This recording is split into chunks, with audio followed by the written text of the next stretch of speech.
নমস্কাৰ, মই আজি আপোনালোকলৈ নতুন ৰেচিপি এটা লৈ আহিছোঁ। এইখিনি মচুৰ দালি হয়। মই আধা ঘণ্টামান ধুনীয়াকৈ ভিজাই ৰাখিছিলোঁ। ভিজাই পেলাই মই 6-7 বাৰ ধুনীয়াকৈ ধুই লৈছোঁ। আজি মচুৰ দালি চাটনি বনাওঁ আহকচোন। এইখিনি আদা আৰু এইকেইটা জলকীয়া, নহৰু আৰু এই এটা সৰু চাই পিঁয়াজ লৈছোঁ আৰু এটা বিলাহী লৈছোঁ সৰু চাই। এইখিনি ধুনীয়াকৈ ধুই কৰি কাটি লৈছোঁ। গেছত কেৰাহীটো বহাই দিছোঁ আৰু এতিয়া মই তেল দি দিছোঁ। তেল বেছি দিয়া নাই, অলপ দিছোঁ।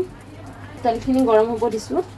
তেলখিনি গৰম হৈছে আৰু তেলতে দিছোঁ মই জলকীয়াকেইটা, নহৰুকেইটা,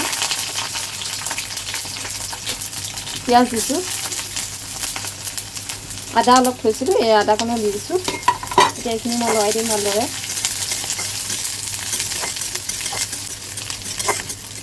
পিঁয়াজখিনি অলপ ভাজি ল'লোঁ, লৈ পেলাই এতিয়া মই বিলাহীখিনি দিলোঁ। বিলাহীখিনি অলপ ভাজি ল'ম, বেছি নহয়, অলপ ভাজিম।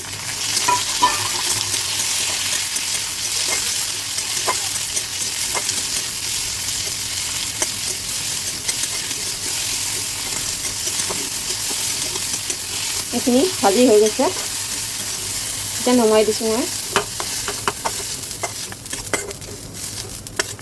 আৰু এইখিনি ভাজি হৈ গৈছে, এতিয়া মই ঠাণ্ডা হ'ব দিওঁ।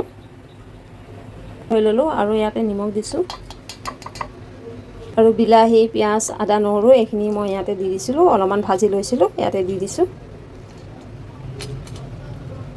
এতিয়া মই মিক্সিত এইখিনি ধুনীয়াকৈ গুড়া কৰি ল'ম। এয়া মচুৰ দালি আৰু চাটনি বনাই হৈ গ'ল। আপোনালোকে এইদৰে মচুৰ দালি চাটনি বনাই খাব আৰু বহুতেই টেষ্টি হয়। আৰু কমেণ্টত জনাব ভিডিঅ'টো কেনেকৈ পালে। আৰু যদি ভিডিঅ'টো ভাল পালে লাইক, কমেণ্ট, ফ'ল' শ্বেয়াৰ কৰিব নাপাহৰিব। আজিলৈ ইমানতে সামৰিলোঁ। পুনৰ নেক্সট ভিডিঅ'ত লগ পাম। ভিডিঅ'টো চাই থকাৰ কাৰণে থেংক ইউ, বাই বাই।